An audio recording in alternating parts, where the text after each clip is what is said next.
Yediğini bak Kırgız ne bilirsin? Akşam o ertesi tutuldu. Mana bunu söyle, bunu otası bilan salonuna çıkan. Beni. Yaşta Kırgız adına budur. Bunu bu akıdan ne metası? Bu akıdan ne metası? Maylaş mıymış?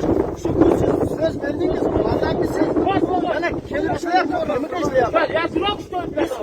Biz nasıl yok ya? Ona mı kalkar? Zemini torçuk. Sen maşe. Maqsat ayında 11 fevral 2022 arka aketçi yol Kırgız'ın uylarına tazikler kelip şuraya karşı başladı.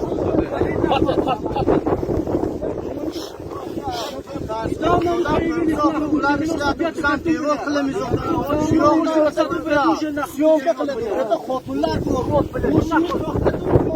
Koyduklarım syomka kıldı. Biz xotunlar bu ayollar bu. Bak onlara çakırayım bak.